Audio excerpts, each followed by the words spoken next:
Hi, everybody. Welcome to the new normal. I'm your host, Lisa Davis, aka Litecoin Lisa. And breaking news: Westwood has fallen. Well, actually, didn't fall. He's just off the wagon. So today's the day we get to drink together. I'm about to go on the wagon. So we'll tell you all of that. So grab a drink. Make sure you've got something red because today is Friday. So we're red for remembering everyone deployed on Fridays. And we are grateful for that. So be right back right after this.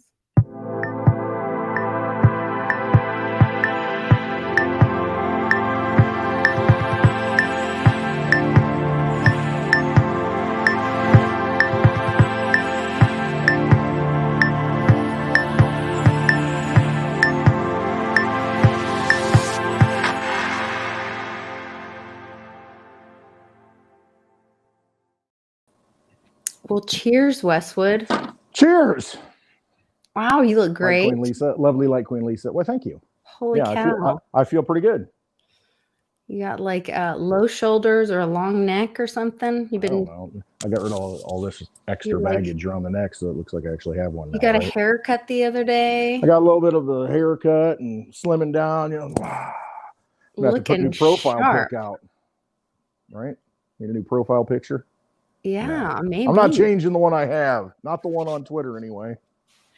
Looking good there, Westwood. Thank you. Thank you very much. Thank you very much. How has it been going? Because you said you were doing kind of your own cleanse. We're getting ready to start a cleanse on Mighty Sirens on Monday. Actually, we're starting Monday 12:01 midnight. Yeah, so you got until 12 o'clock. Sunday night. Yeah, get her done. Tear it up. And then no alcohol, no caffeine.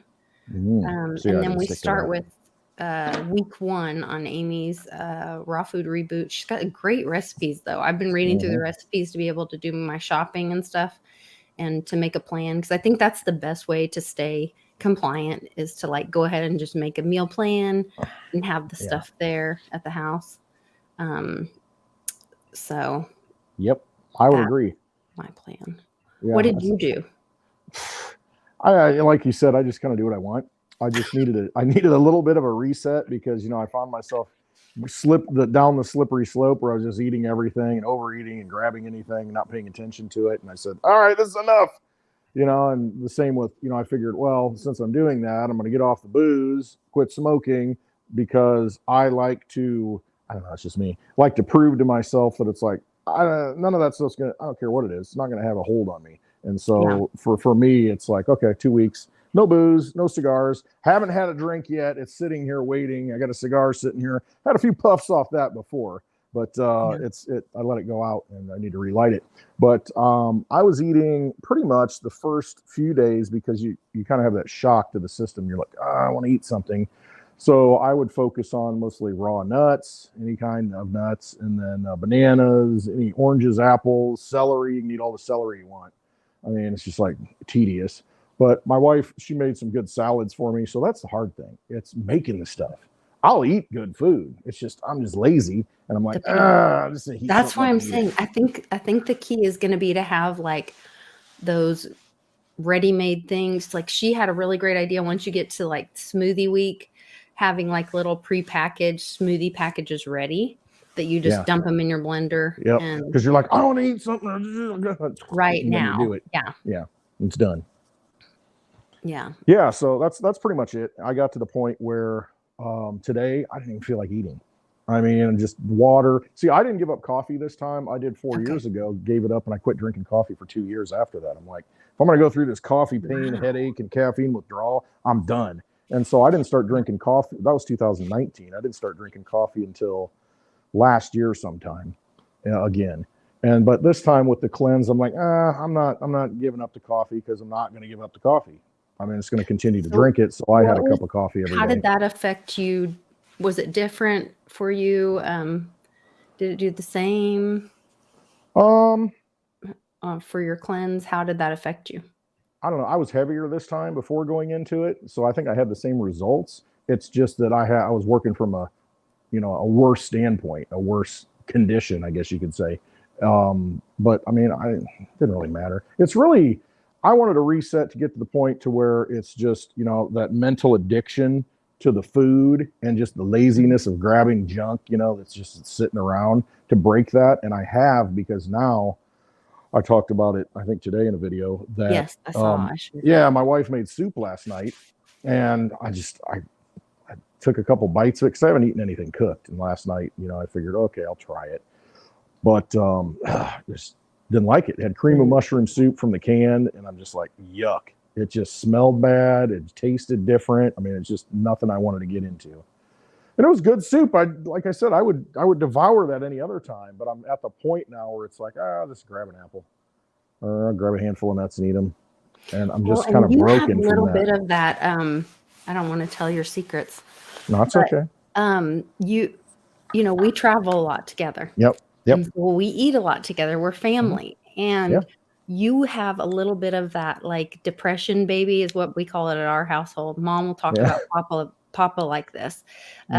Like, if somebody doesn't finish something, you want them to finish their food, or you will, like, I don't like tomatoes, so you will eat my tomatoes out of my salad. I will. She's like, I'm not going to eat that. And I said, it shouldn't go to waste. Exactly. And see, I get that from my grandfather, because we would always, and see, he's, you know, 1923 he was born.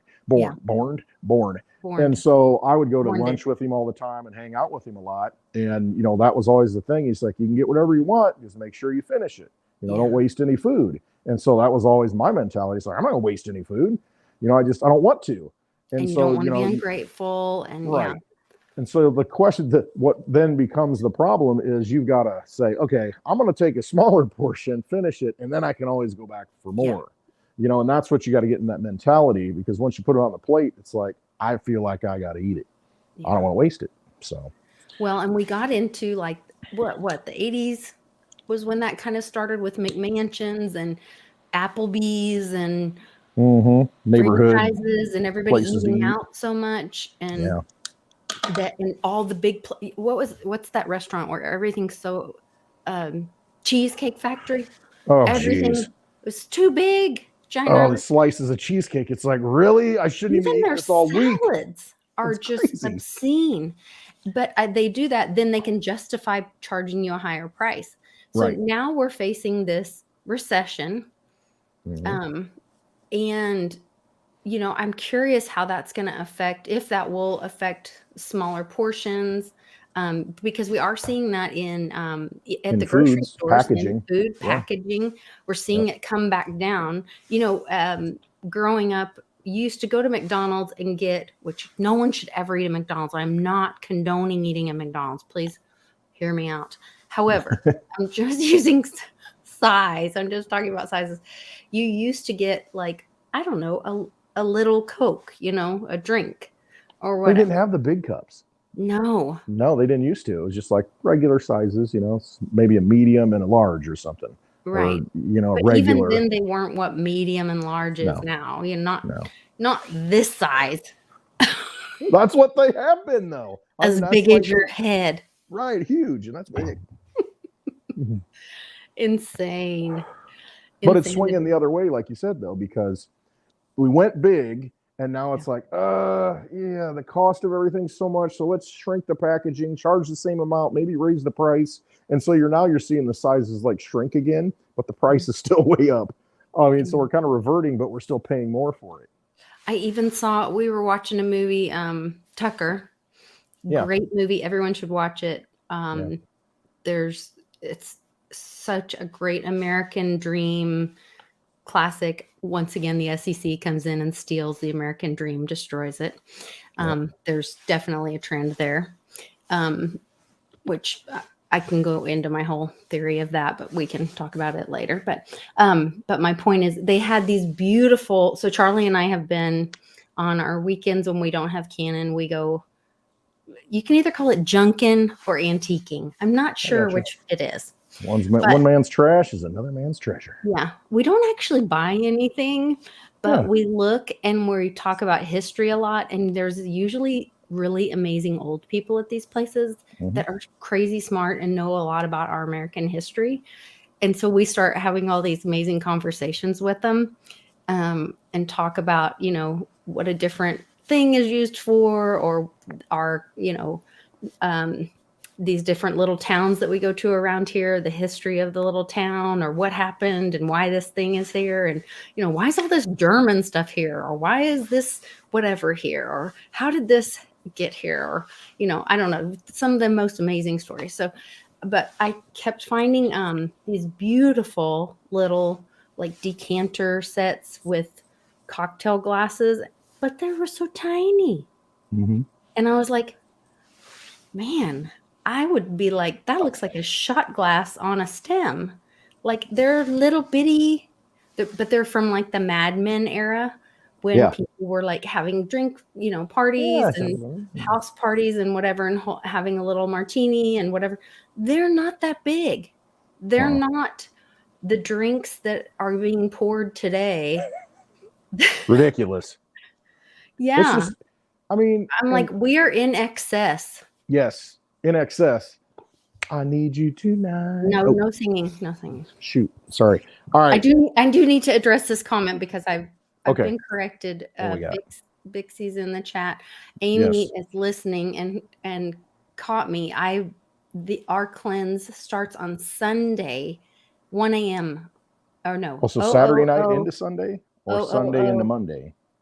So it actually starts Saturday when you're sleeping, when you go to bed Saturday night.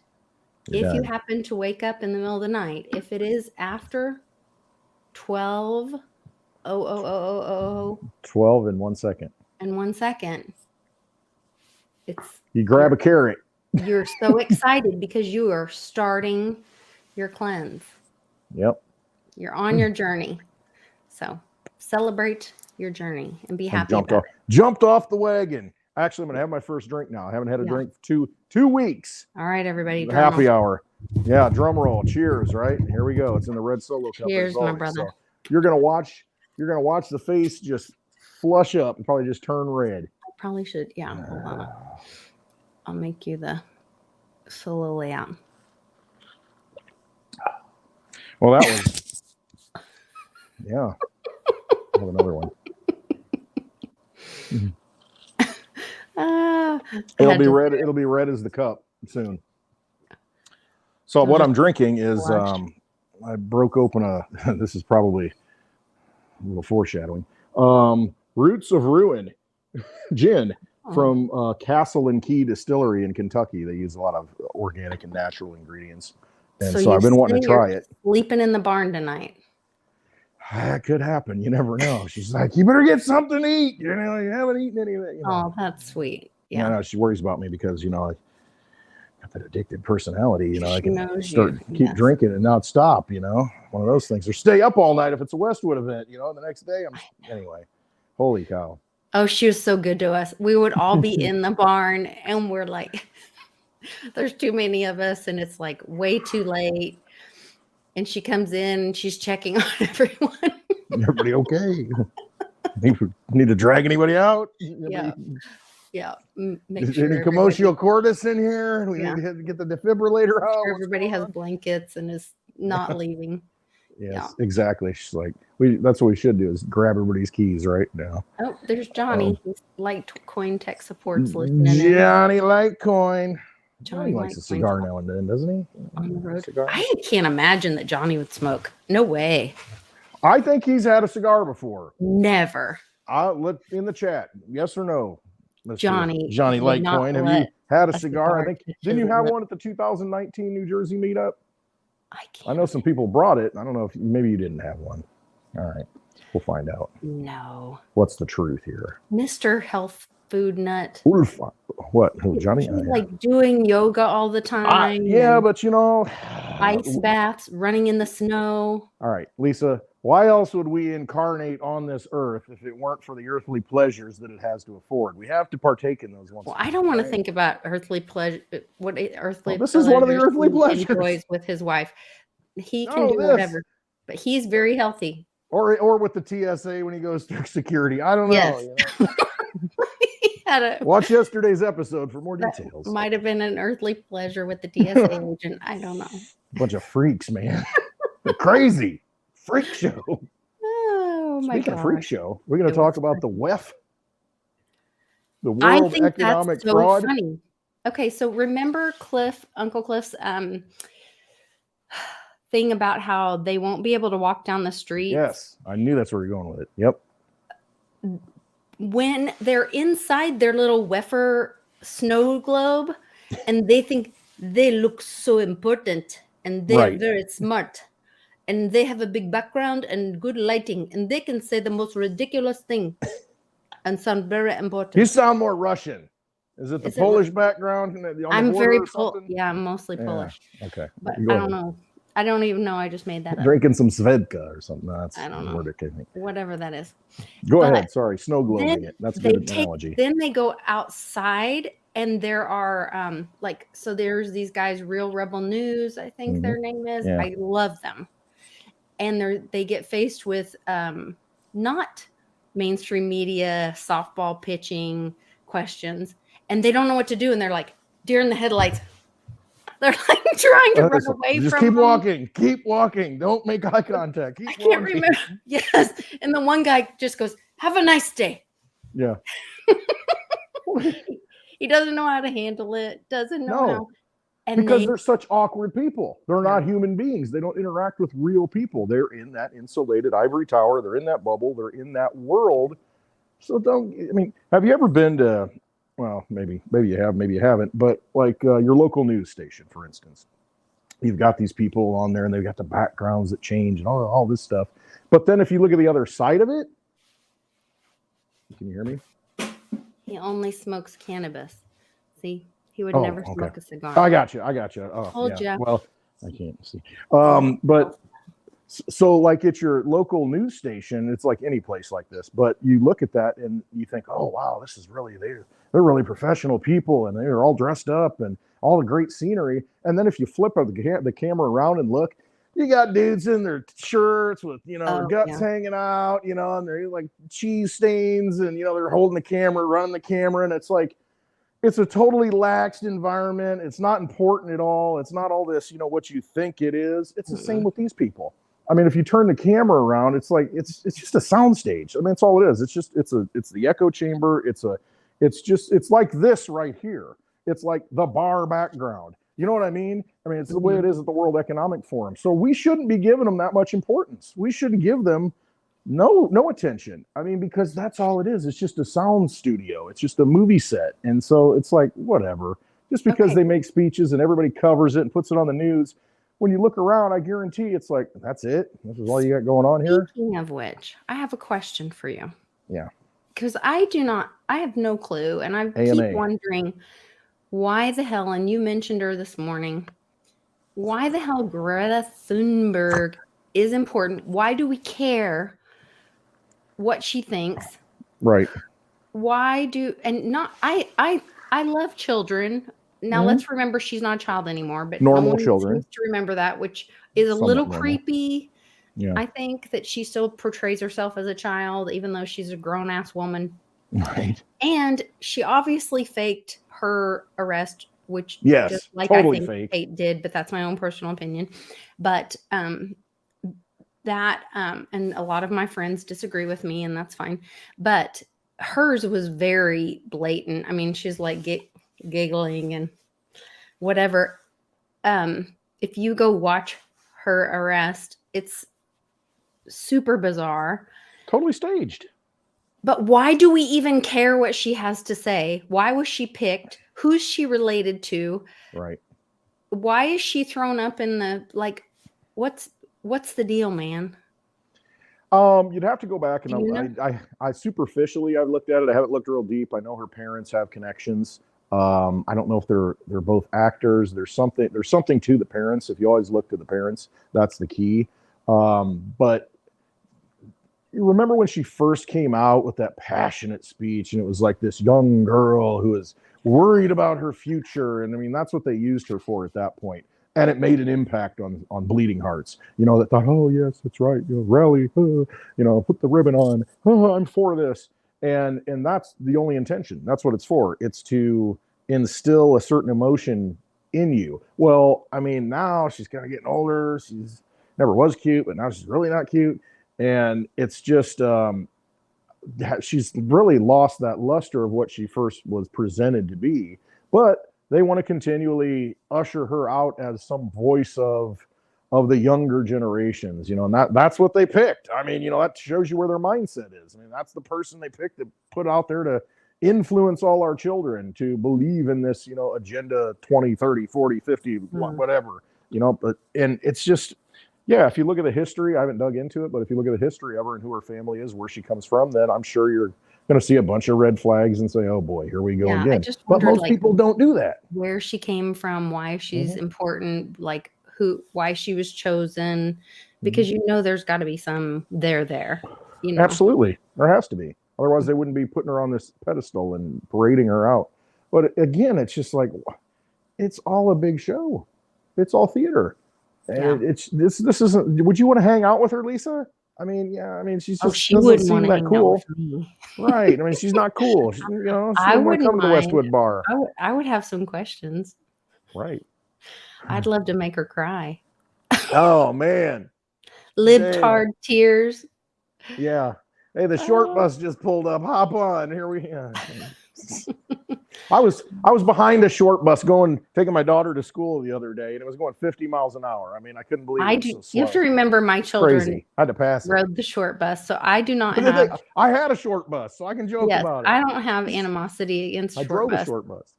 Yeah, I rode on it with you. You've been on the short bus in St. Louis. That's right. So I don't like crypto short misfit. Bus I don't like picking on short bus people, but hey, short buses, they got no reason to live. But I don't mind picking on globalists. Because that's what they are. I mean, it's complete globalist, and it's just you know, how much are you getting paid? How much have you sold out for? And it's a shame, but I think she's been trained, you know, to be this actress, you know, this person. That's my take on it. Yeah.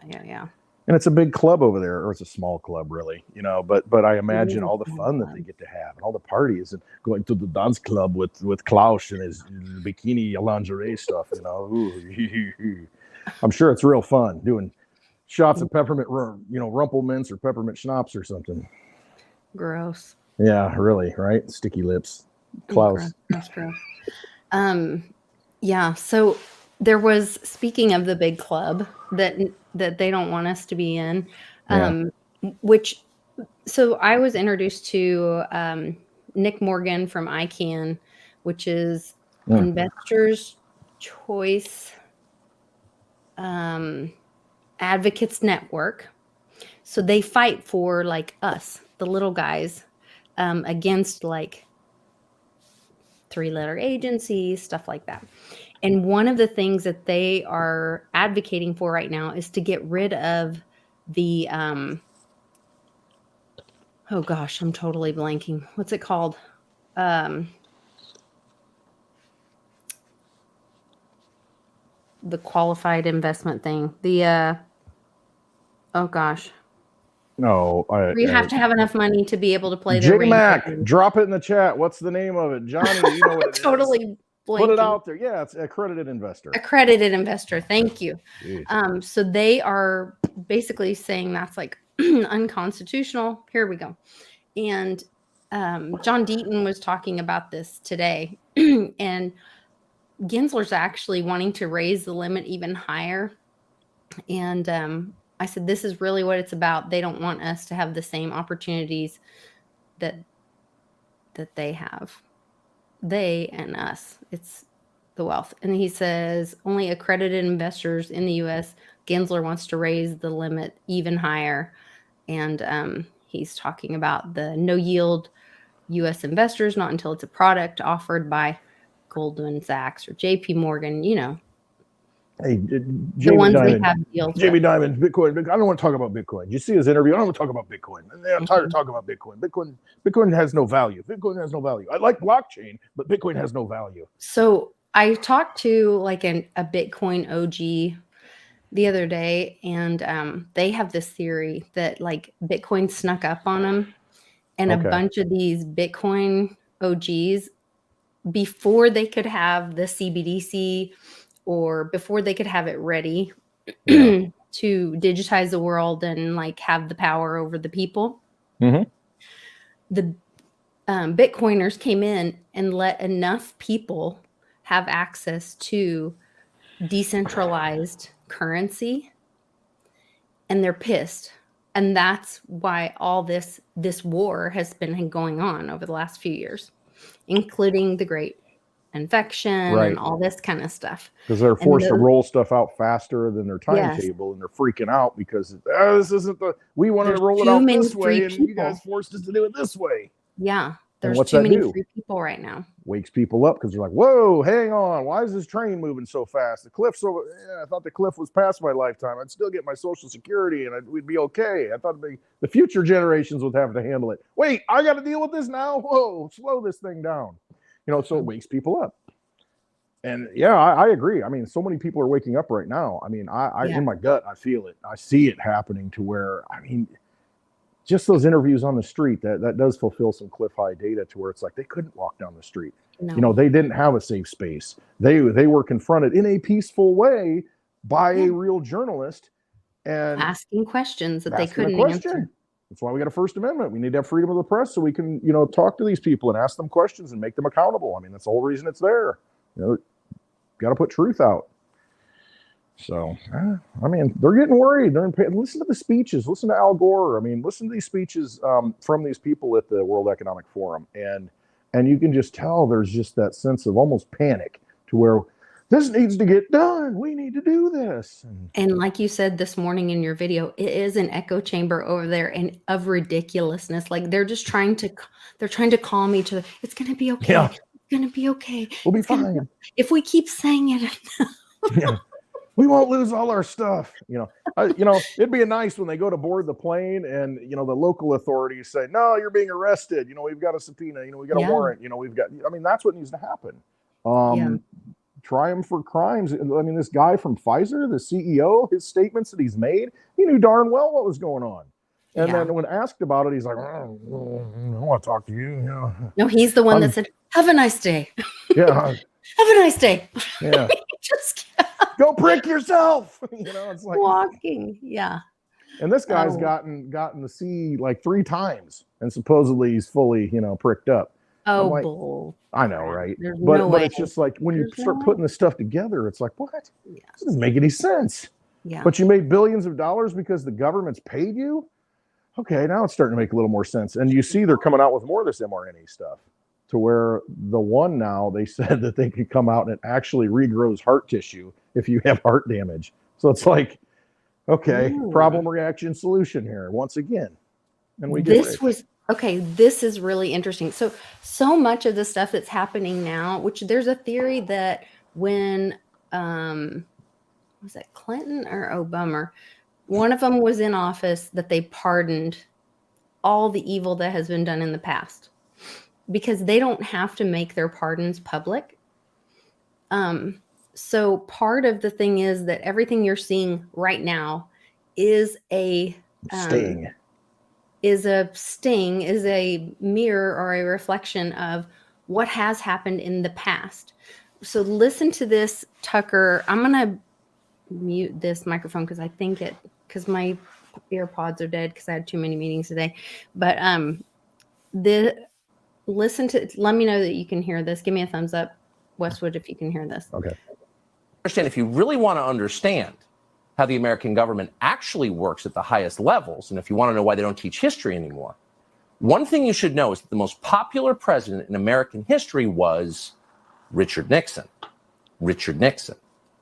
Yet somehow, without a single vote being cast by a single American voter, Richard Nixon was kicked out of office and replaced by the only unelected president in American history. So we went from the most popular president to a president nobody voted for. Wait a minute, you may ask. Why didn't I know that? Wasn't Richard Nixon a criminal? Wasn't he despised by all decent people? No, he wasn't. In fact, if any president could claim to be the people's choice, it was Richard Nixon. Richard Nixon was reelected in 1972 by the largest margin of the popular vote ever recorded before or since. Nixon got 17 million more votes than his opponent. Less than 2 years later, he was gone. He was forced to resign. 17. And in his place, an obedient servant of the federal agencies called Gerald Ford took over the White House. How did that happen? Well, it's a long story, but here are the highlights, and they tell you a lot. Richard Nixon believed that elements in the federal bureaucracy were working to undermine the American system of government and had been doing that for a long time. He often said that. He was absolutely right. On June 23, 1972, Nixon met with the then CIA director Richard Helms at the White House. During the conversation, which thankfully was tape recorded, Nixon suggested he knew, quote, who shot John, meaning President John F. Kennedy. Nixon further implied that the CIA was directly involved in Kennedy's assassination, which we now know it was. Helms's telling response? Total silence. But for Nixon, it didn't matter because it was already over. 4 days before, on June 19th, the Washington Post had published the first of many stories about a break-in at the Watergate office building. Unbeknownst to Nixon and unreported by the Washington Post, 4 of the 5 burglars worked for the CIA. The first of many dishonest Watergate stories was written by a 29-year-old Metro reporter called Bob Woodward. Who exactly was Bob Woodward? Well, he wasn't a journalist. Bob Woodward had no background whatsoever in the news business. Instead, Bob Woodward came directly from the classified areas of the federal government. Shortly before Watergate, Woodward was a naval officer at the Pentagon. He had a top-secret clearance. He worked regularly with the intel agencies. At times, Woodward was even detailed to the Nixon White House, where he interacted with Richard Nixon's top aides. Soon after leaving the Navy, for reasons that have never been clear, Woodward was hired by the most powerful news outlet in Washington and assigned the biggest story in the country. And just to make it crystal clear what was actually happening, Woodward's main source for his Watergate series was the deputy director of the FBI, Mark Felt. And Mark Felt ran, and we're not making this up, the FBI's COINTELPRO program, which was designed to secretly discredit political actors the federal agencies wanted to destroy, people like Richard Nixon. And at the same time, those same agencies were also working to take down Nixon's elected vice president, Spiro Agnew. In the fall of 1973, Agnew was indicted for tax evasion and forced to resign. His replacement was a colorless congressman from Grand Rapids called Gerald Ford. What was Ford's qualification for the job? Well, he had served on the Warren Commission, which absolved the CIA of responsibility for President Kennedy's murder. Nixon was strong-armed into accepting Gerald Ford by Democrats in Congress. Quote, "We gave Nixon no choice but Ford," Speaker of the House Carl Albert later boasted. 8 months later, Gerald Ford of the Warren Commission was the president of the United States. See how that works? So those are the facts. Not speculation, all of that actually happened. None of it's secret. Most of it actually is on Wikipedia. But no mainstream news organization has ever told that story. It's so obvious, yet it's intentionally ignored.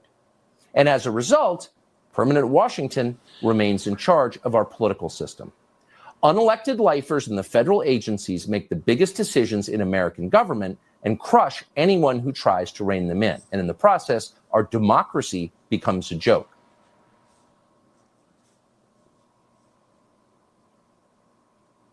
So, there. Well, chew on that one. Yeah, there is this education going on. Whether it's Twitter Spaces, there are a lot of great movies on Netflix right now, where if you will really engage in the history portion of it and listen to what's going on. Like, I have been putting together this, like I said, the Tucker movie, the Howard Hughes movie, and what's the other one that's, oh gosh, Tucker, Howard Hughes, and what's the other one that's the SEC destroyed another company. That's a little guy that, Well, it wasn't FTX. No. They let those go by. Let that So go. there's another thing that with in the Very Fair Fund. So when SEC went after Reggie Middleton and Veritasium, I've been looking into this with Very Dow and learning more and more about this stuff.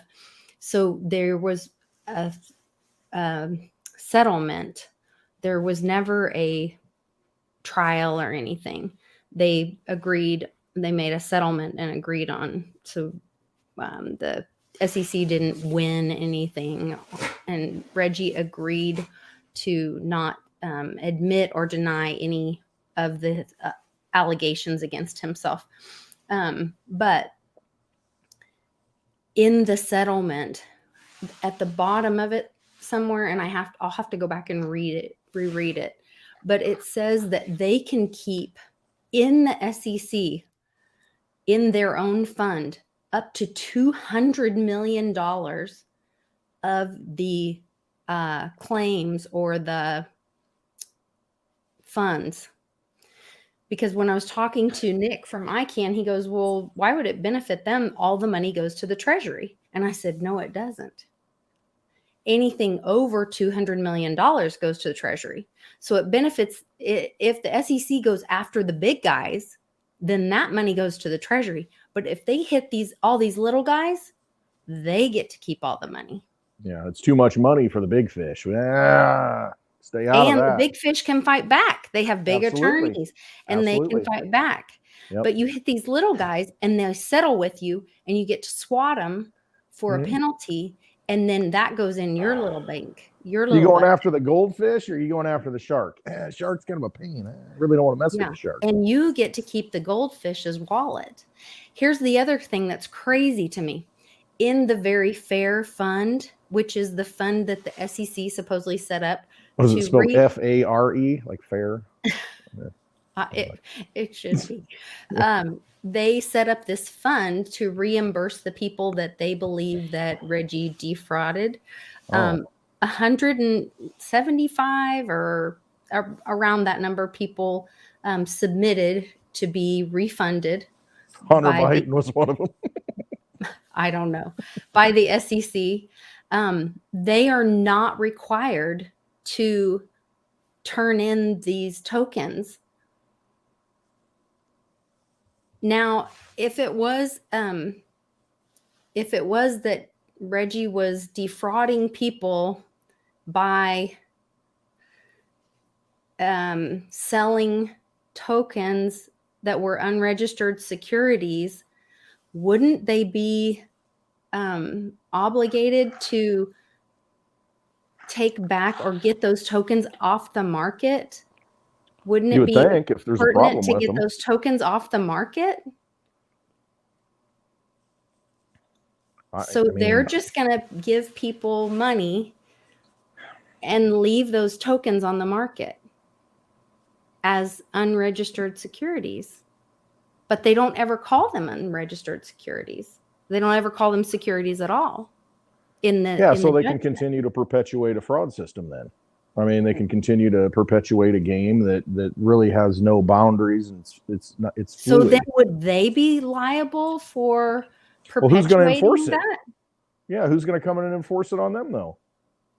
And that's the whole game. They continue to exist because they're getting money from all the people, and they can do what they want with it and pick winners and losers. Then if they take the money and leave the tokens out there, are they then exchanging money for those tokens? Seems like a little bit of a conflict of interest, maybe, or a little bit of hypocrisy. I don't know. That's the thing. Can you put your finger on it? Why have they not ruled on cryptocurrencies? Why have they not done something with that? It's been over 3 years, and they have never paid a single person back. Exactly. This is no different than a single person whole. Monsanto and glyphosate. So they're holding all that money. Right. All these things. So you see it all the time. Well, there was a judgment against this big corporation for $1 billion, and the states are going to take the money back. Well, then the individual that suffers didn't get the money. Well, the state got it. It was a settlement, and so they paid the states, and then the state politicians get to determine what projects they want to throw the money around at. So the individual never benefits. Right. He just gets, a bunch of attorneys get paid. Right. And perpetuates the fraud. People don't get anything. Right. Yeah, it's a game. I mean, and that's just it. And that's what we're living in. And you see it with what you saw with Tucker Carlson. That's how deep it goes. I mean, they rigged that whole game. The whole game. The whole thing was rigged and set up. Gerald Ford couldn't even stand up. I mean, this guy was a clown. But, he did his job on the Warren Commission, Well, I watched a thing that said, It's like putting Andrew Jackson on the $20 Federal Reserve note. They like to put it in your face. That's what they like to do. They like to laugh at you. who's the peanut president? Jimmy Carter. Jimmy Carter. That was a joke. That these powerful people said I could even make a peanut farmer president. Well, they did. They did. And so then they did. And it was like a barroom joke. Yeah, because nobody wanted to vote for Ford after that. So Jimmy Carter gets elected, and the days of malaise, and that's when we had all the inflation and all the foreign affairs going south, and Reagan, walked in at that point very easily. Say what you want about Reagan, there's some things there too, but Reagan didn't want George Bush as his vice president. He called him a trilateralist, a New World Order guy. All the costs of all this, those things had to happen, but all the costs are paid out by the people, by we the people. Absolutely. It's our energy, it's our labor, it's everything that we do to support this vampire system. Mm-hmm. And we're funding it. So then at what point do we stop putting our energy in done. those dollars? Right, I'm done. Yeah. Right there. Well, speaking of which, real quick, we got to have a little commercial. Let's hold that thought. Okay. What's our commercial? I got my shirt on. Oh gosh, this is from Westwood. What are you doing? Hits the floor, baby. Okay, wait. Let me see. So we got the Litecoin chicken. Wait. See, nice. Got a Litecoin chicken shirt, baby. That is from Chief Litecoin. He's on Twitter and he's putting out some content. He had a contest and I won the contest and I got my choice from the 84million.com store, Litecoin store.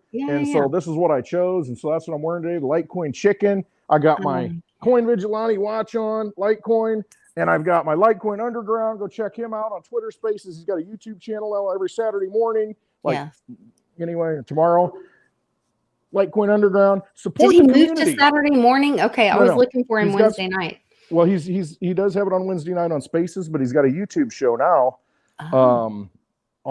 He started up. This will be his third one this Saturday. I think he's going to do it at noon. It might be a little bit later, but I think he's going to have the gal that invented the crypto sluts on, I think. That's hilarious. Did a Litecoin she did the Litecoin slut this week, and you guys all went crazy. Yes. Shout out to Charlie G for calling my attention to that. You guys all lost your minds. Yes. Yes, I know. Lord. Totally. I wasn't even drinking. Got involved in that. Kind of crazy. Yeah, so shout out to Litecoin. You got to use it. Pay with Litecoin. Support the people who are supporting Litecoin. Support that community, and that's how you get out of the old system. Is you see a new system, you see a new way to transmit value, and you start doing it rather than saying, "I'm just going to sit and hold it and do nothing with it and lock it up." No. We need a new payment system. That's why I'm such a big advocate of Litecoin, because we need a way to transact our value and our energy outside of a system that's controlled by government, a central bank, so that you don't have all these things happening like happened with Gerald Ford and Richard Nixon. We have the ability to choose how we want to use our money. It's ours. You can hold it in your own possession. Got to start using it. Otherwise, what good is it? So, yeah. Very good. I like it. And supporting the fam, Absolutely. We're building things. There was another thing John Deaton posted. Maybe it wasn't John Deaton. Maybe it was John Deaton. I don't know. Somebody posted something and said, if you want to know who to watch in this bear market, look who's hiring, I think he said, during this bear market. And I said, and look who's building. Mm-hmm. And you look at who's starting businesses, look who's building, look who's doing things. And that's Litecoin Underground. That's 84 million. That's Very Dow. That's Coin Vigilante. That's Coin Westwood Vigilante. And Lisa. Yeah. Speaking of Westwood and Lisa, oh God, mother puss bucket. Let's see here.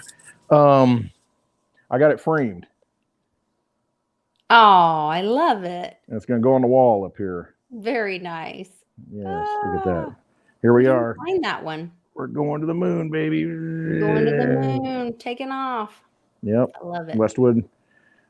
Lovely Litecoin Lisa and the You're so funny. Ever so gorilla-like Clint Westwood. We do need to try to reshoot that. If me. I could ever not laugh so hard.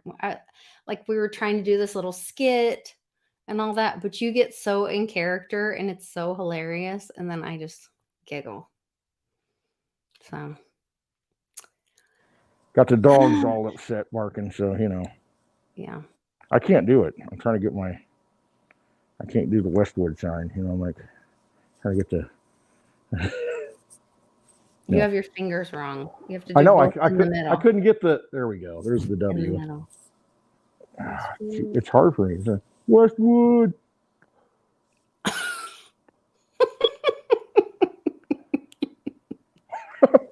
I'm so glad your daughters can't see you right now. I'm having fun. I know they don't watch my stuff. They can't. Yeah. There's like I can't do it. I just can't. Yeah, that's okay. I get it. You cannot be a prophet in your own hometown. I've learned that. No, and I can't make profits in crypto. No, I'm just kidding. What's That's a good Litecoin at thing. right now? Is it over $90? That's a good thing No. I've learned.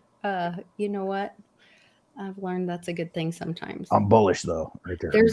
There's a time for all this. So that's the Yes. other thing that's been a blessing and a curse. There's a time for this. We've had a huge opportunity to fill our bags. Mhm. What a I love it. blessing.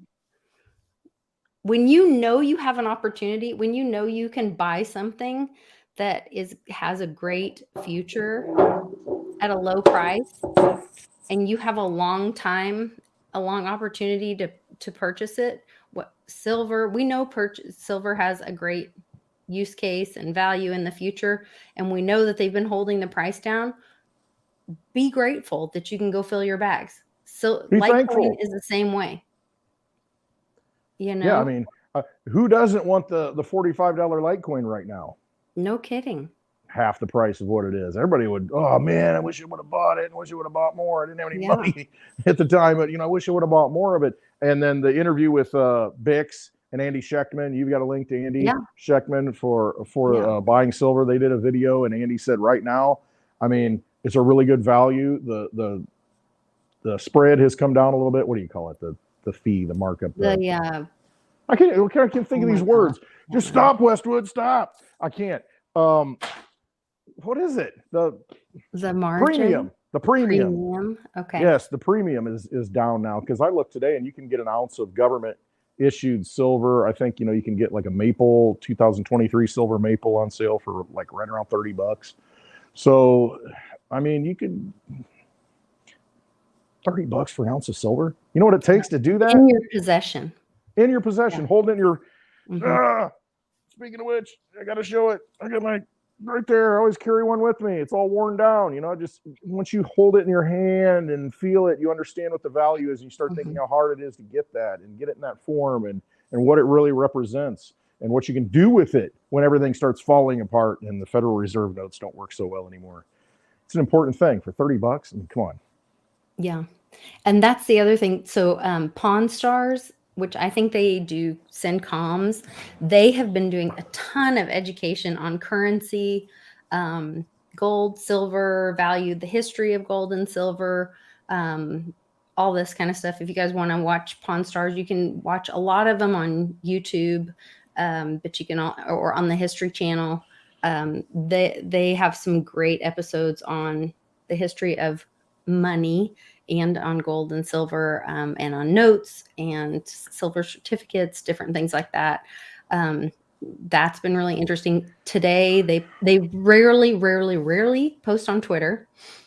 And today they posted this thing about Friday and picking back with leis or something. They all had Hawaiian leis on. And there was a duck, which that's like the Q duck thing with a lei around the duck. And then in the corner, there was a bear with a big banana on him. And there's been these bananas in my son's Fortnite videos. And there's something about the bananas thing. I've been eating a lot of bananas lately. I don't know. Maybe that's it's a calm. I don't know. Synchronicity. Yeah, no, Don't it's know. some kind You of. can also Pawn Stars. You can also watch them on Pornhub. If you go out to Pornhub, you can I see a don't lot think of good that's stuff the out thing. there. Just don't spell it wrong.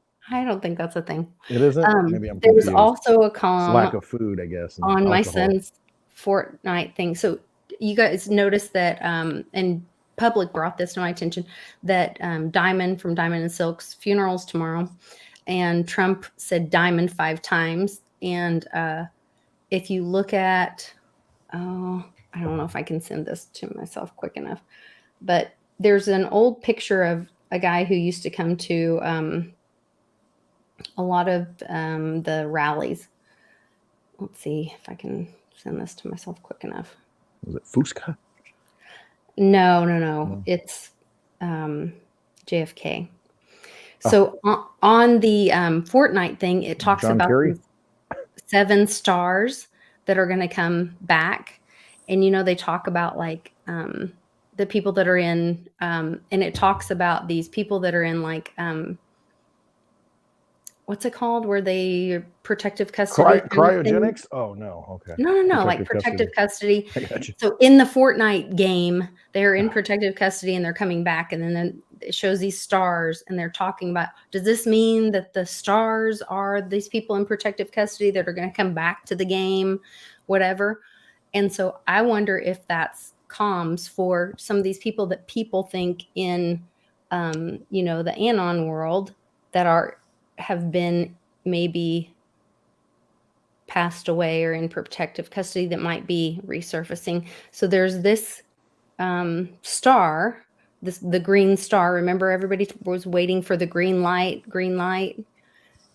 There's a star coming back, or a comet that's coming that right now it's here. You can see it, but it'll be closest to Earth on February 1st. And then Trump keeps talking about we're going to get our stars back. Well, I think it's February 2nd, actually, isn't it? I thought it was February 1st. Okay, because if it is February 2nd, that would mean Groundhog Day, coming back, doing it over again, coming back. It's this green comet. I'll share the page with you. Share this. Franny's getting a cameo. I don't know. We'll see. I just think it's strange that they used to use like games like Halo and things like that to be able to send military comms, because they could talk on these chats and people wouldn't know. It was a way to send communications without it being tracked or whatever. And so I think it's interesting to see, could it be? It's a possibility. I'm not saying it is, but hey, ancient cultures, this was a big thing when these things come back, the foretelling of, future events and, an omen. This one's every 50,000 years. The rare green comet has not been seen since the Stone Age. It'll zoom overhead, and you can see it. Yeah, I guess I'll be on that cosmic school bus for a long time. Yeah, 50,000 years, I might make every another 50,000 return. years. Yeah, I'll come back. But it says it will make a close approach to Earth on February 1st before sailing off to deep space for millions of years. So maybe it depends on what time zone. Yeah, that could be, because I think it's most visible, because right now you can see it. I think it's in the northwest sky toward the south. They said under the Big Dipper and like at dusk. I've been trying to do it. It's been so cloudy here. I can't get out and see it. I've been looking, I can't see it. But I think it's going to get further and further to the south as we get closer to where you can't really see it as much from the northern hemisphere, but the southern hemisphere is going to get a good look at it. So you're right. It might have something to do with, wherever it's at. I shared this article on my Patreon so that it's pretty cool stuff. Yeah, it's kind of cool. The green light. Yeah. Is it go time? Go time. Is it go time? There's a lot of great things happening. You talked about the other thing, some people believe in Nicera. Yeah. Gisera, or maybe some form of that. I got to pour more Road to Roots of Ruin here. Okay, pour some more Roads of Ruin. Some people talk about maybe a Trump Sara or some form of that. And one of the points of that is a flat tax. Yeah, let's talk about that a little bit. The sales tax instead of a flat sales tax. And today, McCarthy, or was it yesterday? again, it's a timing thing. It could have been yesterday. Could have been yesterday. It could have been today. Maybe it It was was this week. morning, today. Within the last 24 hours, probably, maybe. It's all a blur to me. Yeah. I don't know. So the wait, proposal is what? Yeah, there's the diamond thing. So the proposal is, hold on, let me find it. Oh,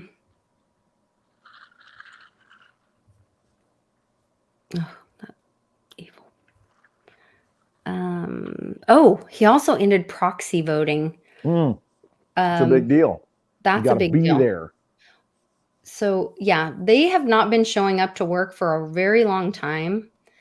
And that's one thing that we don't even know. So, and that's another thing where, like, if our government is smaller, if we get rid of federal taxes, which we'll talk about in a second, then, and we have more like local taxes and local, then we can hold people accountable on a local level, because you're going to see them in the grocery store, down the street, at your church, whatever. And so then there's more accountability. If they're in Congress in Washington in their apartment, supposedly representing you, they can vote however the heck they want, because you don't ever see them and you don't know, and they aren't accountable, and they're taking handouts from the lobbyist. That's what they're doing. They're out raising money and mingling and doing all this stuff, flying to the whiff and doing all these things. No, you need to be here because we're getting things done. You need to show up. If you're not here, guess what? Your vote's not going to count because you're not here to vote. That could be a big deal. What happens if what we need to do is have a big, like 200 of them, send them on a trip and then start voting, because they're not there. And then we can really get some stuff done. Right. Get these clowns out. Anyway, so accountability, and I know a lot of people don't believe in Nicera Jacera, and I know there are many forms of Nicera Jacera. This is where like Bix and I get into it. And I'm not saying that I even believe in Nicera Jacera, but from what public has told me and from what I've heard of some of the forms, there are some things that are in that where they say we're going. So some of the things that I've heard that are in the Nicera Jacera stories that I hear are that there are these trusts that the government uses that are actually owed to us, that the government uses to pay for things. Another thing that I've heard is that we would go back to a constitutional, that the judges would be re-educated on a constitutional law. We would go back to constitutional law, and not the democracy that was set on top of our republic. So that would be removed and we would be a constitutional republic again. Another thing that I heard was, or point of this story was that the IRS would be demolished because that's not constitutional, and that would be, we would go to a flat sales tax. And I don't know what the exact dollar amount. I think the details are what gets people messed up. Yeah. And remember that a lot of the debt forgiveness is biblical at some point too. Yeah, you had a Jubilee year where that's it. You forgive the debts, after so many years. Yeah. I'm just looking at the chat real quick. Yeah, the tax, the flat tax. I've always been a proponent. I'm not a proponent of taxes at all, but I believe in the Constitution. It has to be it can't be like an indirect tax. It has to be a direct tax. It's supposed to be equitable. So our current system, to where you've got tiers, to where you get punished more because you make more, or at a whim, whatever they decide to do, it's not supposed to be that way. If you're going to tax the people, you're supposed to tax them equally, proportionally. And that's not being done right now. But a flat sales tax would do that. Now you can make the argument, hey, I don't have any income and I got to pay how much more for this now? And okay, I get that. But listen, if you're going to go sell a car that you own and you sell it to a private party, another person, are you collecting the sales tax on that right now? Just think about that. The sales tax would be collected at a merchant or, somebody who's, standardized, authorized. But you think about it now, it's going to be harder to track transactions if they have a national sales tax, in my mind. Whereas if it's an income tax, the employer just takes it right out. It's gone. They're going to take it and they're going to send it to the government because they're obligated to. They're impressed to do that. Right. But if this kind of decentralizes it a lot more by doing it that way. Now there are some cons to it, but it opens up a lot of gray areas, I guess, to where you can't really, how are you going to track everybody's personal transactions, I guess, between each other?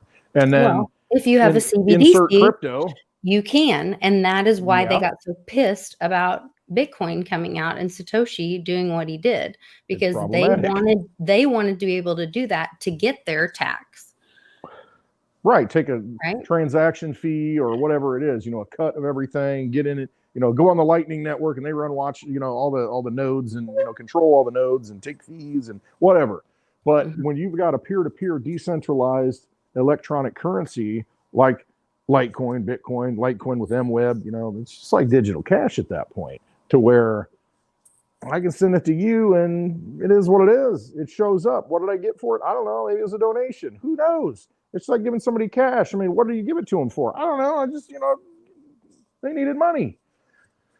It takes a lot of the control away from the centralized structure, I think, by doing that. Now, I'm not for, because that can go bad. Next thing, it'll be a 50% sales tax or something. And but you can work around that. Point and says local farmer has eggs. I mean, are you? Then you're bartering with a friend.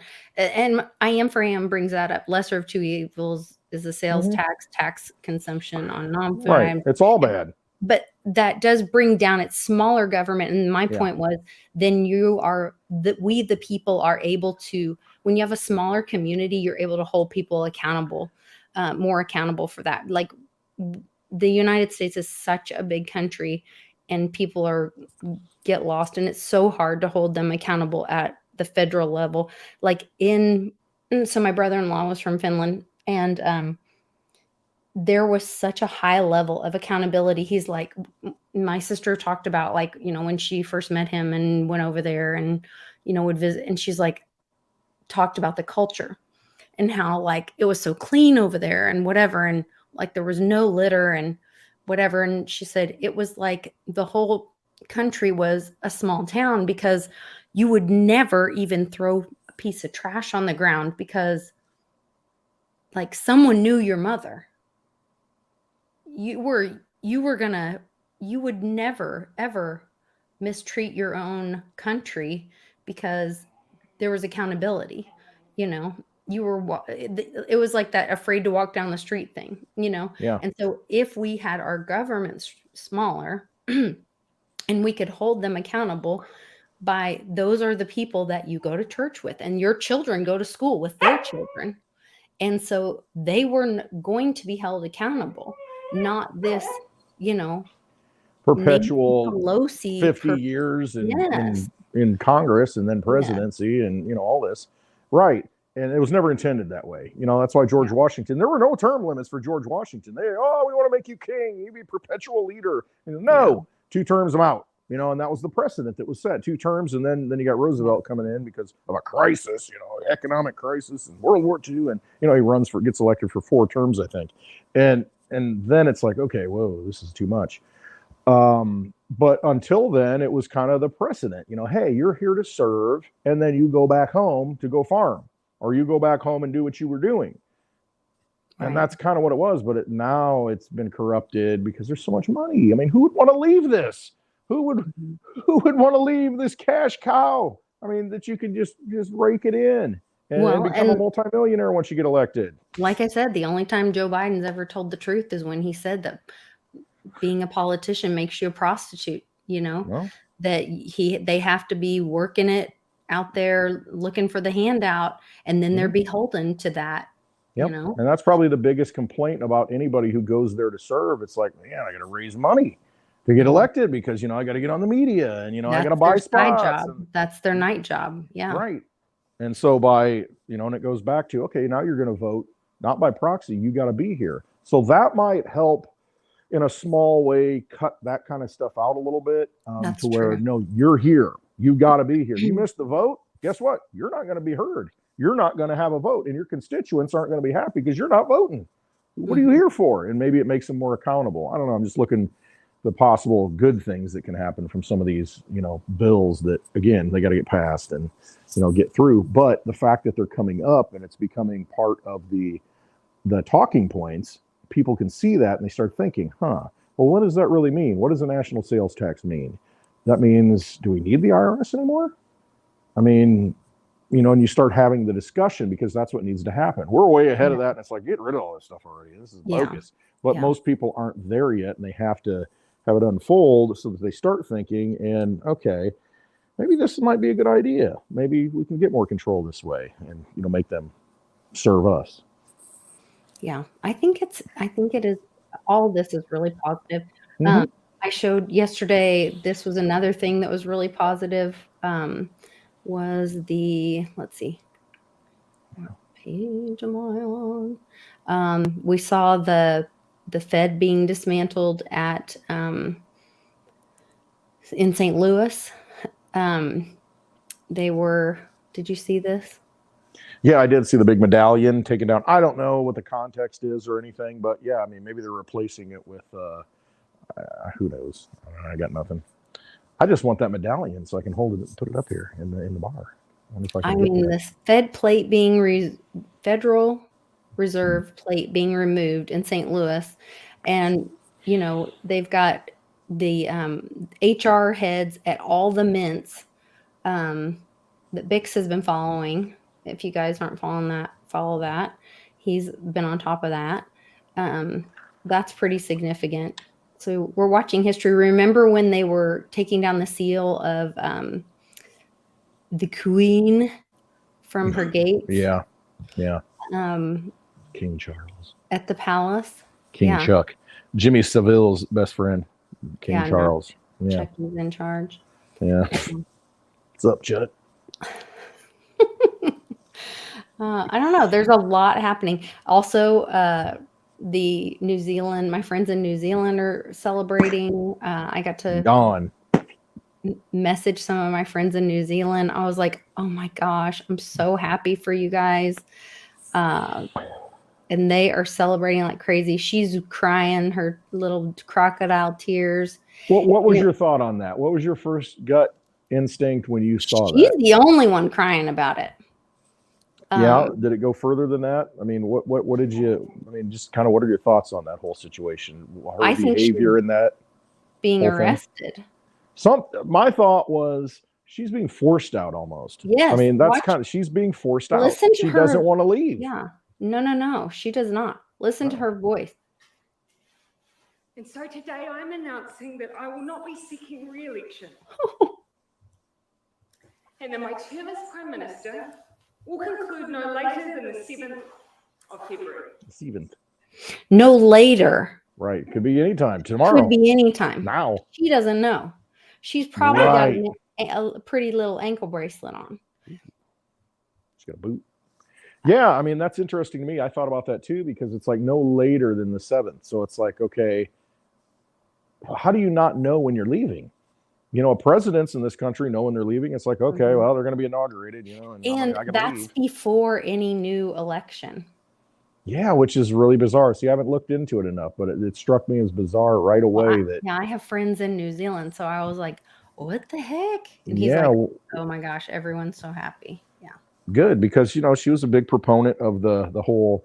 Oh, they have some of the most harsh lockdowns. Yeah. That's a good sign. Yeah. There's all these things, and it just depends who's going to be in charge or who's going to replace her, I guess, and what do they do? And I don't see any. I don't know. It just seems like the darkness is starting to get some light shed on it, and that's what needs to happen to these vampires. Put some light on them, expose them for what they are, make them go away, and it's a better. It'll be a better world. So I think it's happening. That's why I'm so tired lately. And I had a meeting with some friends the other day, and everyone was was exhausted. I don't know. Maybe I've you been guys full of are- energy. Maybe it's the cleanse well, thing. maybe you're sucking it out of all of us. It could Because be. like I'm last the night I slept vampire. pretty good, but the night before I had a bunch of friends. We all had a meeting the next day. Maybe we were just all excited about the meeting, but everybody was like, nobody slept good the night before. It was just really wild. So, and Dog some congrats treats. before you go. I am. Congrats on your baby girl. He Oh, had you got his a baby? first grandbaby. I see it. Awesome. and Congratulations. yes, congratulations to your first grandbaby. You guys go follow I am on YouTube. He's an Love it. agorist, which is a very interesting way of thinking about life and engaging in the community. And it's very fair kind of way of thinking about community and doing life. Gosh, I hope he hasn't gone already. I was trying to keep up. So cool. And I'm hoping he joins us on World Blockchain Roundtable next week. We're going to be talking about not Texit. He went to a Texit meeting, which is like a Texas divorcing America. But we're going to be talking about, I think they're calling it Mega Texas, or it's like Texas, Oklahoma, several Texas other and North Texas. North Texas. Yeah. It's kind of, we're considered North Texas. You know. Yeah. People from other countries will ask, like, where's Oklahoma? Texas We're like, North. you know where Texas is? Just, we're right above it. We're north. We're North. north of there. Yeah, He that compass posted always in the points Mighty north. Lair. Actually, if you guys want to check out, he posted some great comment and his kind of his review from the Texit meeting. And he was posting it while his daughter or daughter-in-law, I can't remember, was giving birth. Awesome. Or was in labor. He's like, LOL. Putting out that Texit meeting. That good energy around her, you know, putting the vibe, you know, she's getting knowledge early, you know, that granddaughter. Yeah, his first granddaughter was Osmosis, being born, and he had a fun night, and wife, daughter, and his daughter and son-in-law were at the hospital in labor for the first grandchild. So hopefully that gives that grandchild some freedom vibe. And in fact, absolutely. I need to tip him for that. I'm going to give him some mighty lot. And you know what? I'm going to give him two, one for the grandchild and one for him. Boom. I remember the day when my first daughter was born. I remember being there. It was in the evening. It wasn't in the day. But I remember that. And it was like one of those moments. Now she's 18 and out working, making money. And actually, last night, she actually on her own bought her own Bitcoin through Cash App, because that's her savings plan. She's going she to. Did. Yeah. So she's like, you know, here, show me how to do it again. And so she's got it. She's going to make it a habit of just buying it. And so that's pretty cool. Doing it on her own. Awesome. That's her savings plan. You know, hey, put it in Bitcoin. And then, you know, of course, it'll probably end up in Litecoin. But, you know, hey, you buy it on Cash App with Bitcoin, you know, and take it into your own custody, get it off of Cash App, put it in your own wallet. She's got her own wallet, get her seed phrase, all that stuff. And, hey, I mean, these kids are going to do so much better than we do, because they're actually able to, they have that longevity ahead of them to where they just continue to just roll it in there. And, you know, they don't have the expenses that we do and all the life problems, bills and all that stuff. So it's an opportunity to, you know, sock some of that away and be ahead of the game. And it's a good thing, I think. Yeah, exciting. Hey, and Nana was on here too. Nana signed up for Den Social, and so I tipped her a lot token and gave her some energy, threw her some energy. So she's in and part of the Mighty Layer. And I thought about using this. One way we could use this is that as I give people lot tokens for commenting. So if I post our happy hour post up there, and then people comment, and then people get voted up and communicate, and the more engagement you get, the more energy you get. So then the top comments would get the 3 tokens, once a week, and then you have more voting power the more tokens you have, and then we could do like vote for where the meetups would be. And then they would get to pick, like Missouri, suggest. Kentucky, Tennessee, Indiana. Right. We could do the proposals of like where we're willing to Illinois, go. I guess. You know what I mean? Yeah. But like then they would get to vote, and wherever the vote was, then that's where we go. It's like What do you think? I mean, it's possible. Do I need a passport? Possible?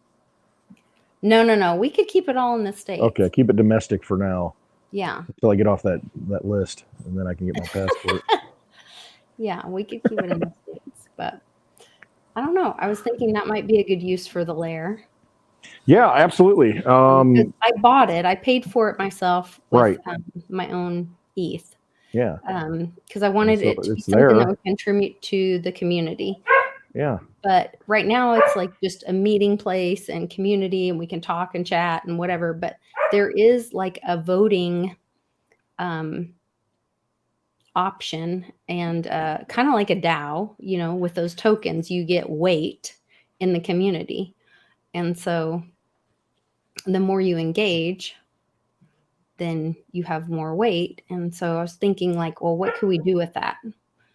And I thought, well, maybe we could make that towards the meetups, or we could do it towards what's Westwood going to drink next time? You know, we could pull out we the could absinthe, even do that. Have different the green votes fairy, since in commemoration of the green, meteor that's coming by, something like that. We could also do like give a lot for like do a monthly either cup or shirt or hat or something, and they get a lot for participating in that, and then they get to vote on that, and then or get a lot on that, and then that gives them weight, which then they get to vote on then your drink. Okay. Or a meetup. Yes, meetup. We're gonna have a meetup soon. Yeah, I'm trying to decide if we can get one into.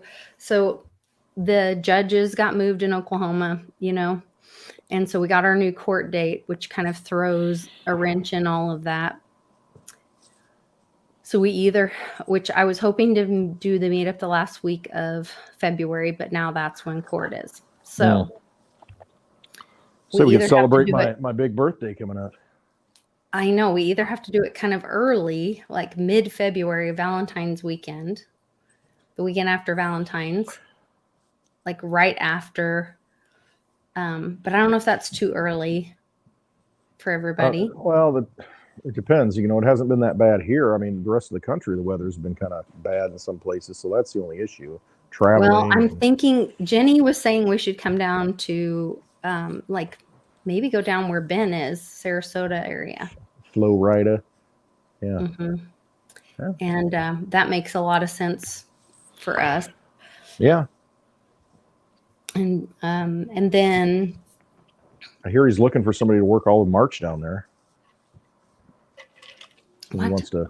I don't know. I caught one of his videos. He says he wants somebody. I don't know if it's an internship or like a 1 month deal that he'll put him up in a place. I mean, look into that. I mean, if anybody, I don't know what he's looking for. I can't. Not you, but I mean, somebody in the chat, maybe. I don't know what he's planning. So I missed that. I watched his video this morning, but or yesterday, the day before, maybe. I don't know. Okay. Then I was thinking, is he having a meetup in March?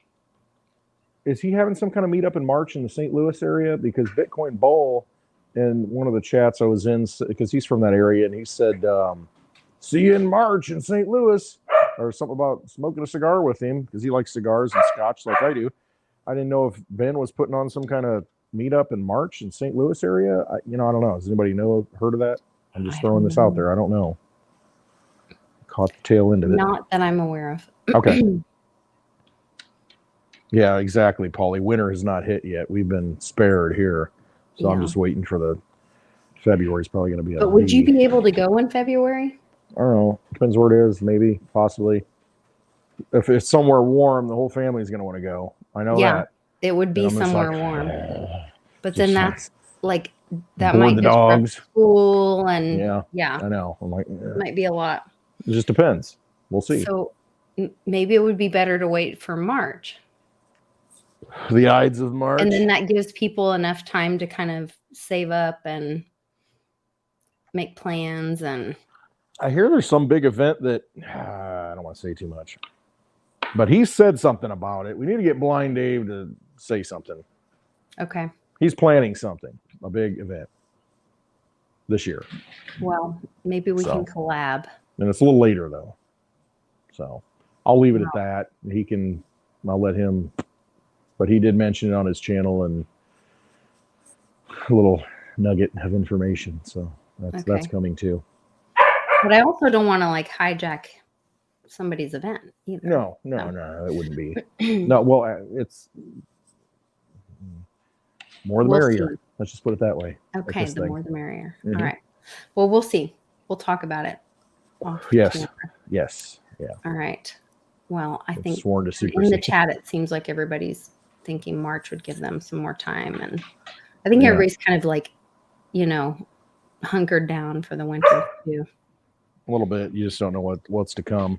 And I believe we're going to remainder have of the that, Valentine's Day bloody. St. Valentine's Day massacre, Bugs Moran. And didn't Uncle Cliff talk about that?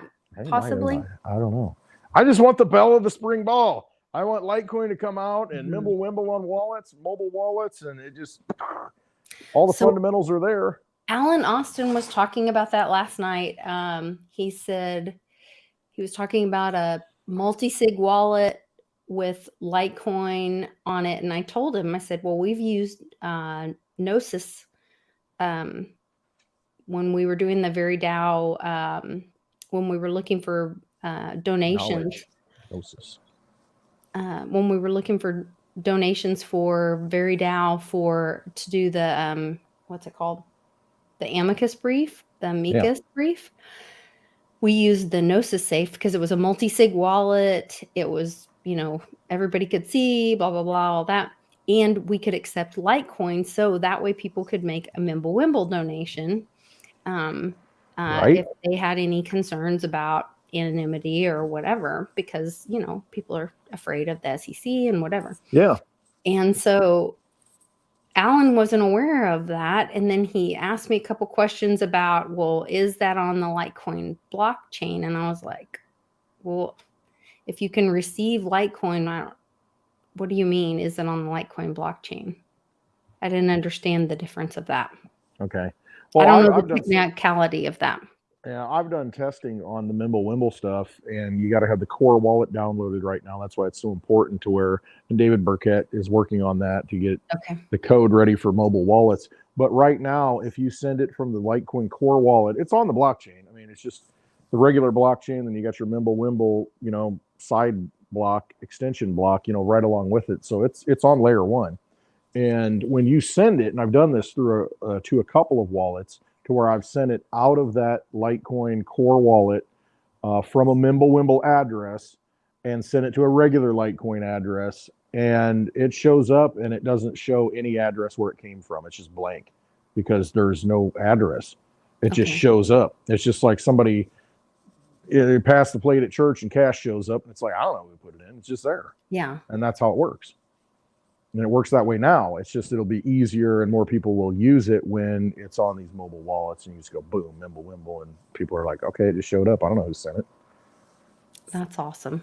It is. I mean, it's tremendous. It's people don't understand the magnitude of what that means yet and how big it is. It's like people back in 2012, they're like, this Bitcoin, or 10, I should say, this Bitcoin thing's going to be huge. I'm going to buy 2 pizzas with it and pay 10,000 Bitcoin. Like, you're going to spend magic internet money and get pizzas? That's kind of cool. Hey, knock it off.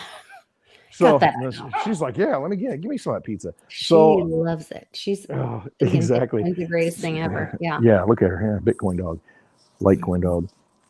But yeah, it's people at that time didn't see the vision. Hey, you want a treat? Didn't see the vision of what this magical internet money was. Yeah. And I think it's the same way with Mimblewimble. they don't get how big this is as far as privacy and transactions. It's like sending Freedom, digital yeah. cash. I mean, it's very important. And as it rolls out to tools, once the tools are built, it's a big deal. It really is. So I'm So I bullish. think that Litecoin is better use case for money Yes. because of the freedom and the privacy that it Mhm. that it gives you. As far as like, you can spend it like a check publicly, but you can also spend you it want. privately through Mimblewimble. Yeah. And then it has lots of other use case. But Mhm. Bitcoin, I think, would almost be more valuable going to zero and continuing for just the tech. Hash that out. What do you mean?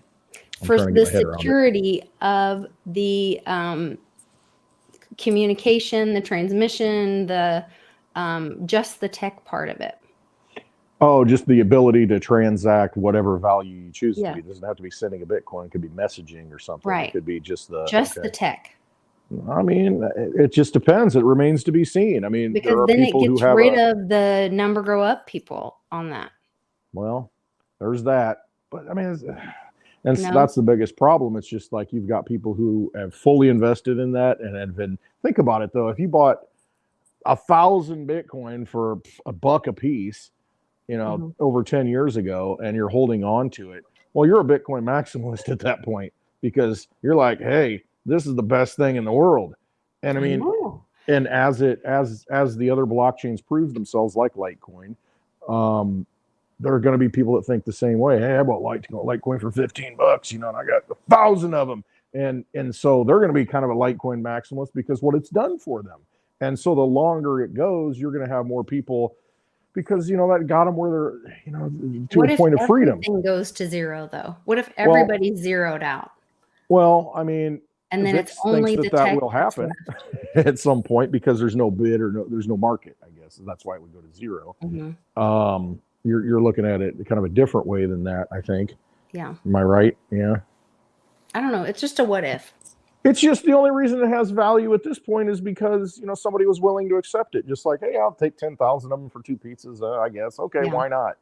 And it just comes down to how much value do we want to put into it. And if we stop giving value to it, then it's not going to have any value. It's just like a piece of art. It's like, that's a piece of crap. I'm not going to pay any money for that. And if nobody pays any money for it, then it doesn't have any value. But tomorrow somebody might pay $10 million for it. And it's like, well, I guess it's worth $10 million. I did hear there's a big trend as housing prices are like really crashing. I don't know if you guys heard the news today. There's like a report out and the housing market's crashing, which we all kind of anticipated with the rates going up and all that. Yeah, you can't get a loan. It'll slaughter you at this point. Right. Get a loan. But the wealthy are running to other assets, and a lot of them are running to art. And physical assets. And the art thing is so strange to me, but if you think about, that's kind of their world that they can control in the auction houses. So they can then negotiate and do side deals with each other and go, look, I'm going to say this is worth whatever. And you're going to say this is worth whatever. And so they can then manipulate. That's where they can have their derivative market. Sure. They can have their it's a club. It's a little club that they can, you know, transfer value with. That's all blockchain is. I mean, it's just like anything else. You're transferring value amongst yourselves in a lot of ways. You just happen to be using maybe US dollars or euros or whatever it is, but you're transferring value. And like you said, it could be, hey, it's worth 10 million because that's the last somebody bid for it, you know, but hey, I'm going to buy it for 20 million. And then, hey, remember that other deal we were working on? We'll talk about that later. You know, I'm going to buy this from you and give you that money, and we'll talk about this offline. So my husband was telling me today, or last night, I think it was last night, we were talking, and he said that, oh gosh, I can't remember how it came out. He was talking about there was this guy that worked for him in finance. And he was always trying to bring him these really sketchy deals. Yeah. And he was like, well, I need to get this through. Can I work in this like golf club set and this car with this? Can I Mm-hmm. work in this? Oh, can I get this guy? Oh, what about this motorcycle and the car and the whatever? What about Yeah, it was like it was always like something and bundling or it. this bike and a whatever or the golf club thing was the one the biggest example that it gave. And then he's like, oh my gosh, he was working things, he was bartering things that would, so what he was doing is the person that was at the bank to make the deal happen. Hey, I know this guy won't really qualify, but your kid needs a new set of clubs for golf camp or whatever, right? Yeah, So if you get my guy qualified, I'll get him those set of clubs you needed, right? yeah. So he would put the set of clubs on the deal that was going to the banker For the loan. for the loan. And Charlie Yeah. was always like, no, dude, we're not doing that. Like, It's why like are a car you doing-" dealer. Yeah. But he had been doing this at other dealerships Yep. for years. And so thought it would just fly, you know? Yeah. And so these are the kind of things that have been happening behind the scenes. And this is what we were watching these, you know, these movies where, like I said, Tucker and the Spruce Goose thing with Howard Hughes. Howard Hughes, yeah. And the other one that I can't think of that's similar to that. And since World War II, so I don't think World War II ever ended. I think that the war has been turned on the American people. Yeah, they paper clipped us. Yes. That's what they ended up doing. And Our head, here's a perfect example, and then I'll shut up. But a perfect example is Werner von Braun. I mean, they brought him over here as a German scientist to run our rocket program. I mean, he's like the lead. I mean, this guy's like right out of the freaking Nazi, you know, bring him over because, you know, the brain drain. Let's bring the talent over. And that was like in your face. I mean, what happened? All the other things, all the other people that got funneled out through Argentina or in other places, and then happened to end up working for three-letter agencies. And now you start thinking, well, what they're doing now kind of resembles what they were doing in Germany in the 30s and 40s. Why is that? Well, you got kind of the same bloodlines over here now doing the same things, just calling it a different name. well, and if you follow the bloodlines and you follow the money, look who their children work for. Yes. Where does Hunter work? Burisma. Yeah. Where does Pelosi's kids work? Didn't they work in China or something? Yeah, they were all Or on they get boards of paid this by- or that. And you Now know, we're seeing all this money coming over to Hunter's family through China. All this. So why is all of our manufacturing since World War II gone to China? Yeah. So why is the SEC stopping and stifling innovation in America and forcing innovation to other parts of the country or other parts of the world and stifling innovation in America? Because they can't control that genie once it gets out of the bottle, so they have to put a cork in it. I mean, Because their children have deals in because they other control the game. nations. Yeah, it's like, you know, when you have let's say you've got a organized, I don't even say that, a mafia, So, and do you've you got know- control. You don't want anybody coming in, and you're like, no, and so you bust some skulls. It's not just that though, Westwood. It's not just that. So yes, the big deals that are here in America that are established, they have their hands in those pockets, but it's worse than that. So then their children, they have set up to be the beneficiaries in other countries. So I posted this and I talked about it on Wednesday by myself.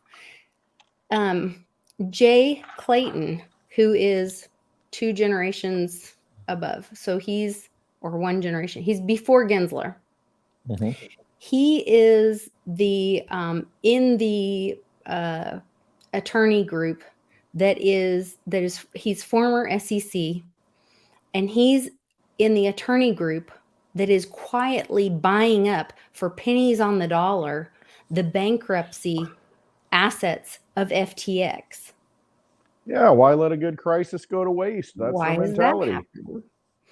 happening? How are they allowed to do Also, this? yeah, I mean, think There's no about oversight.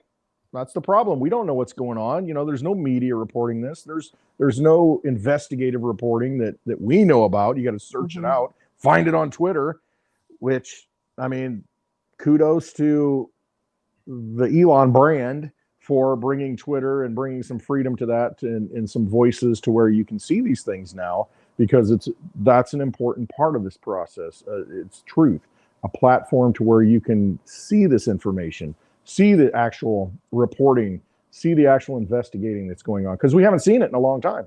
Project Mockingbird, I mean, it's real. Absolutely real. Project Paperclip, absolutely real. Yeah. So And if you the wonder why we're war, in this if they situation. couldn't destroy us in Germany, they would Infiltrate them. say, "I surrender. Yeah. I surrender," and then they bring the war to us. And Infiltration, not invasion. by infiltration. Yes, Yes. this is what I'm telling you. The Yes. war never ended, and No. now they have done it by infiltration, and they have done it through our manufacturing, The through our educational own system, government. the colleges, the governments, That's everything. what I'm saying. That Look at every pharmaceutical company's CEO. Where are they from? I mean, look at their names. And you're like, wait a minute, is this an American company? Well, yeah, and do you know that all of our big pharma used to come through India to China to get manufacturing to put their pills in our mouth? think about that. Do you think that our greatest enemy is putting good things in pills that go in our mouth and in our children's mouths? Our greatest enemy? It's a good question. So there's a study, the Penn study, that's funded by Biden, that lists our great. They did a research on who America's greatest enemies are. They list Russia, something else. Every president and congressman. No, they list Russia, something else. They don't list China. It's funded by China. Oh, well, it's just like the pharmaceutical companies doing their own little test studies that, Yeah.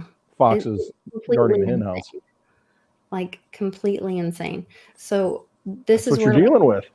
World War II never ended. Uh-uh. And it's been turned on us. And if we don't wake up and figure this out, and you can just follow the money, follow the bloodlines. And anyway. It's big. It's a giant octopus. What was I can't remember if somebody knows. It's like I don't know if it's the Marvel comics. It's those there's that secret organization that's like Nazi-esque in one of the stories of these movies that are out. I don't know if it's Marvel, if it's the Avengers or whatever it is. What's the name of that organization? The covert. I know somebody in the chat might know, but that's kind of what it is. Hydra. It's Hydra. Yeah, it's happening.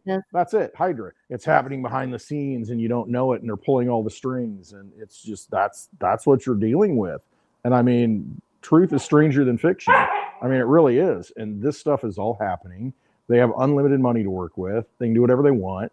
And so that's why you got to kind of say, okay, this is deep. I mean, it's so pervasive that you just have to say at some point, I'm done. I'm unplugging. I'm going to find different ways to exit this vampire casino. You have to do that. And but I think you have to look at it. I think you have to shine light on it and look at it. And that's why bringing back Main Street America is so crucial. I think that's why we have to start manufacturing here. I think that's why we have to build stuff here. 100% agree. That's why we have to say hello to our neighbor. I think that's why we have to, make community. Like, that's why we have to tell the truth. That's why we have to have meetups. That's why we have to build shit. Like, this is going. She's on a roll. Keep going. It's true though. All that's true. Makes me crazy. That's what has to happen. And we've got to get out of our slumber, that's pill induced, food induced, media induced. Right. All this garbage that doesn't matter. that doesn't matter. It's fine to be entertained once in a while, because we kind of need a break once in a while, but it's inundation now. I mean, that's all it is. And it's just a mind control thing. It's this metaverse. You got the goggles on, you don't realize it. You're living in a metaverse, and they're showing you what you need to do and what you should do. And I mean, you got to at some point say, oh, this is wrong. This, it can't continue like this. And so you just got to make decisions to try and, not participate in that anymore and expose it. Like you said, you do, and make all the choices that, like, just Tom says, like, it didn't happen overnight. We have one chance to do it right by rural law, by, constitutional law, and the manufacturing thing, the renewable crap. So, Home Depot, I don't know if Lowe's is doing it, but I think it's just is a windmill renewable. These big windmills that are out here. Yeah, what's it cost? They just bury them. But Home Depot has started doing NFTs with their thingies, with their tools. So when you purchase a tool, you get an NFT, which gives you the keys to show that you own that tool. Okay. It's a huge thing. Like, I mean, people, that's their livelihood. If you are a carpenter, like Mitch, you would know, then that's your keys to You your gotta have the tools. business. That's your tools. And they are really expensive, and people steal them all the time and then hawk them and whatever. So you would have the keys to lock down those tools and turn them on and off. All that. Also, you could prove those are the keys. Think of theft. Stolen. It goes to a pawn dealer. Right. You're talking about Pawn Stars. It goes to a pawn dealer. What if you can look at that, look it up on the blockchain, and say, wait a minute. Of course, it's got to have some kind of identification on some sort of serial number or something. But you look at guns. No, you try and sell a gun without a serial number on it. So they have a way to shut them down and shut them on and off. Holy cow! I didn't see that. That's crazy. No, it's really? a whole new thing. Huh.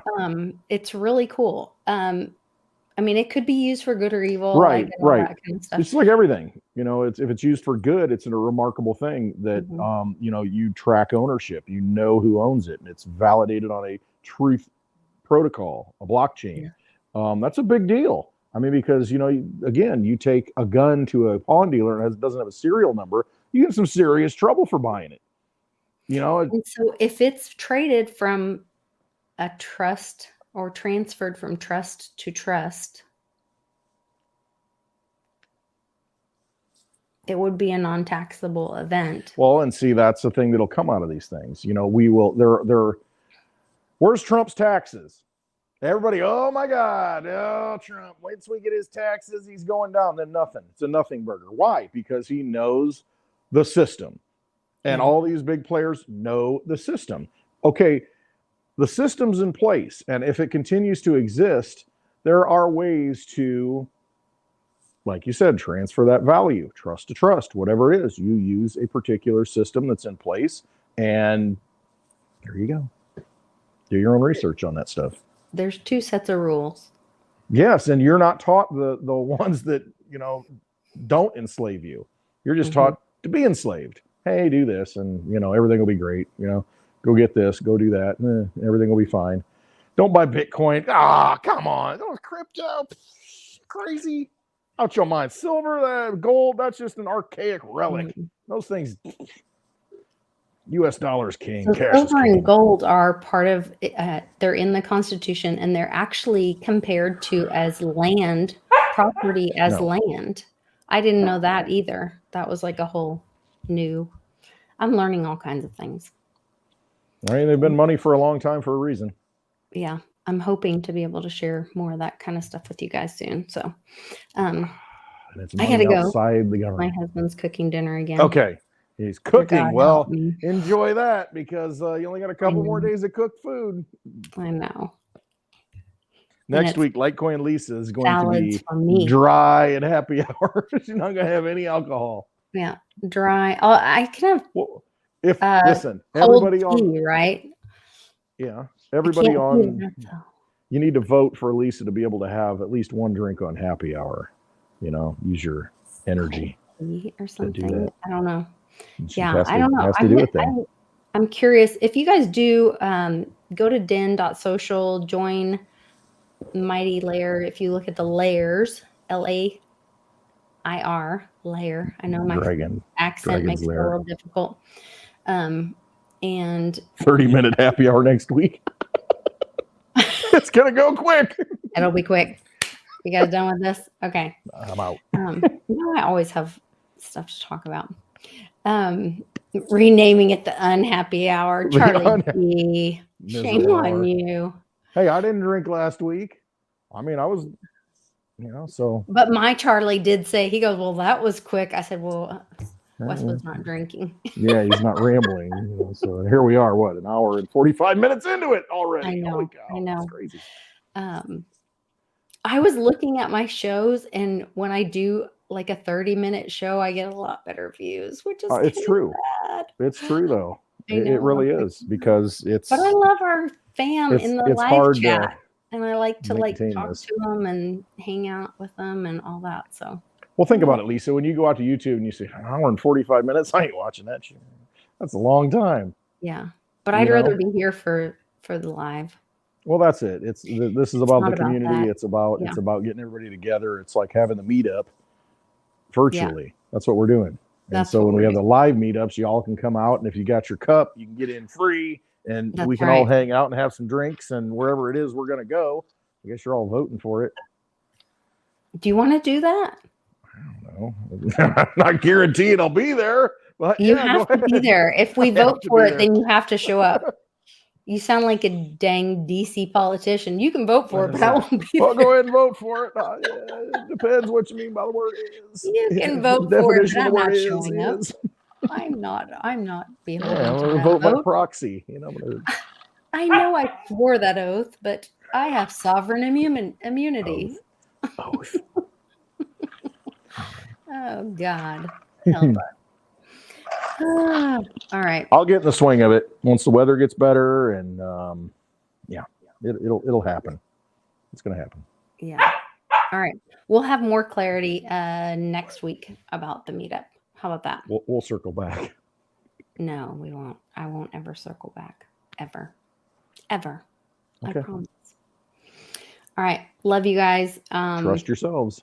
Trust yourselves. Use discernment. Don't trust the media. Don't trust the Mockingbird Press. You know better how to live your life than they do. Do it. All right. The very word secrecy is repugnant in a free and open society. And we are, as a people, inherently and historically opposed to secret societies, to secret oaths, and secret proceedings.